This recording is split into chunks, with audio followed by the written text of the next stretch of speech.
Assalamualaikum warahmatullahi wabarakatuh. Perkenalkan, nama saya Anggita Alisa Rizky Nasution dengan NIM 230210149. Di sini saya akan mempresentasikan tugas dari Ibu Risna Dewi SOS MSP dengan materi mengelola sumber daya manusia pelayanan publik dan membangun profesionalisme. Baik, yang pertama saya akan jelaskan definisi apa itu sumber daya manusia pelayanan publik. Pelayanan sumber daya manusia atau SDM dalam konteks pelayanan publik merupakan pengolahan sumber daya manusia yang bertujuan untuk memenuhi kebutuhan organisasi dan karyawan dalam mencapai tujuan bersama.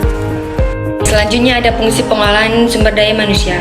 Yang pertama ada pengolahan proses, di mana proses SDM mulai dari pengolahan alat dan sistem SDM hingga pengolahan orang. Kedua sumber tersebut menggambarkan 4 peran utama sumber daya manusia. Yang kedua ada penggunaan SDM aparatur. Pemanfaatan SDM aparatur secara efektif dan efisien menjadi fungsi utama manajemen sumber daya manusia bagi birokrasi mulai dari perencanaan hingga terminasi SDM. Manajemen sumber daya manusia di pemerintahan harus tunduk pada peraturan yang ditetapkan baik oleh pemerintah pusat maupun daerah. Dan yang ketiga ada pengembangan SDM. Pengembangan SDM meliputi perencanaan, pendanaan, pelatihan, pengembangan karir karyawan, dan inisiatif terhadap pengembangan organisasi. Manajemen SDM di pemerintahan harus memperhatikan prinsip-prinsip yang harus ditetapi sesuai undang-undang. Dan yang keempat ada pengolahan karyawan. Pengolahan karyawan meliputi keterlibatan sehari-hari dalam permasalahan dan kebutuhan karyawan. Manajemen SDM harus memastikan kemampuan untuk perubahan dan menciptakan organisasi yang terbaru. Dan yang terakhir ada pengolahan kualitas SDM. Kualitas SDM dalam memberikan pelayanan yang sudah dirasakan oleh masyarakat. Manajemen SDM harus memastikan bahwa SDM dapat memberikan pelayanan yang efektif dan efisien. Berikut beberapa hal yang dapat dilakukan untuk mencapai profesionalisme dalam pengolahan sumber daya pelayanan publik. Yang pertama yaitu meningkatkan kualitas sumber daya manusia, tidak hanya dalam hal jumlah namun juga dalam hal kualitas. Menggunakan proses rekrutmen dan seleksi yang ketat, serta memberikan pelatihan dan pengembangan konstitusi kepada para pegawai untuk meningkatkan kompetensi mereka.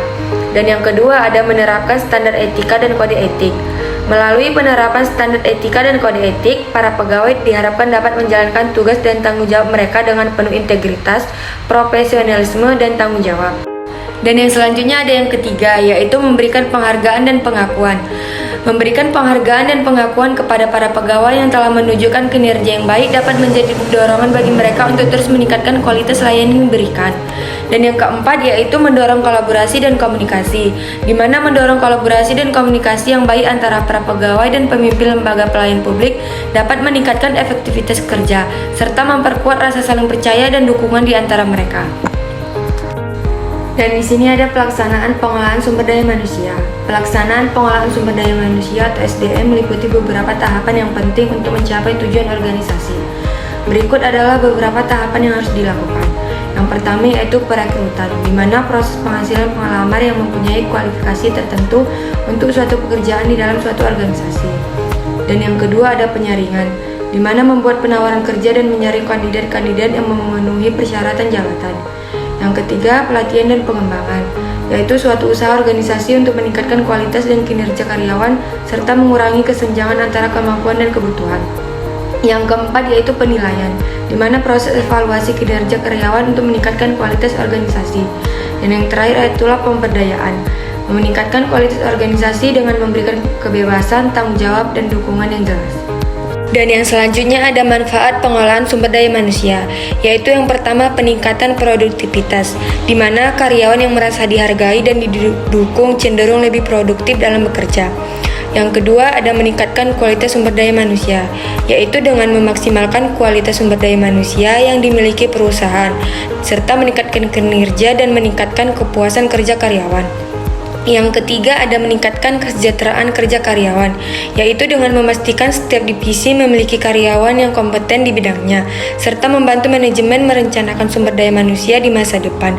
Dan yang keempat ada meningkatkan loyalitas karyawan, di mana meningkatkan loyalitas karyawan dengan memenuhi kebutuhan dan harapan mereka, sehingga mereka dapat memberikan kontribusi maksimal kepada perusahaan. Dan yang kelima ada meningkatkan kinerja karyawan, yaitu melalui pelatihan, pengembangan karir, serta pengembangan sumber daya manusia yang efektif. Dan masuklah kita ke fungsi profesionalisme, yaitu satu, meningkatkan reputasi, yaitu profesionalisme membantu meningkatkan reputasi seseorang di tempat kerja dan membuat orang lain percaya dan menghormatinya. Yang kedua, yaitu meningkatkan kredibilitas, yaitu profesionalisme meningkatkan kredibilitas seseorang dengan membuat orang lain percaya pada kemampuan dan keahlian yang dimilikinya. Yang ketiga, ada meningkatkan kualitas. Profesionalisme meningkatkan kualitas pekerjaan seseorang dengan membuat hasil pekerjaan lebih baik dan memuaskan. Yang keempat, meningkatkan pendapatan. Profesionalisme membantu meningkatkan pendapatan seseorang serta membuat mereka lebih sukses dan lebih disukai di tempat kerja. Dengan demikian, profesionalisme sangat penting dalam meningkatkan reputasi, kepercayaan, kredibilitas, peluang karir, serta kualitas pekerjaan. Dan di sini ada studi kasus, yaitu contoh studi kasus di Indonesia dengan mengelola sumber daya manusia yang terjadi di Kabupaten Jeneponto. Penelitian ini meneliti kemampuan sumber daya manusia aparatur dalam memberikan pelayanan publik di kantor pelayanan terpadu Kabupaten Jeneponto. Hasil penelitian ini menunjukkan bahwa di kantor pelayanan ini memiliki kualitas yang cukup mumpuni, yaitu dengan ditandai dengan tingkat pendidikan S1 dan S2, serta pengembangan pengetahuan dan keterampilan melalui pendidikan lanjutan dan latihan. Dalam setiap studi kasus, penilaian ini menunjukkan bahwa pengembangan profesionalisme SDM sangat penting dalam meningkatkan kualitas pelayanan publik di Indonesia. Dan kesimpulan yang dapat saya ambil yaitu mengelola sumber daya manusia pelayan publik dan membangun profesionalisme sangat penting dalam mencapai tujuan organisasi. Mengelola sumber daya manusia dalam pelayanan publik adalah kunci untuk memberikan layanan yang efektif dan efisien kepada masyarakat.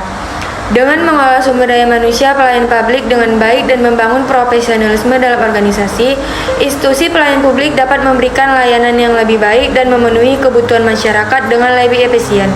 Dengan fokus pada karyawan yang kompeten, terlatih, dan berintegritas, pelayan publik bisa menjadi lebih responsif, efektif, dan berorientasi pada kepuasan masyarakat. Demikianlah hasil presentasi yang dapat saya sampaikan.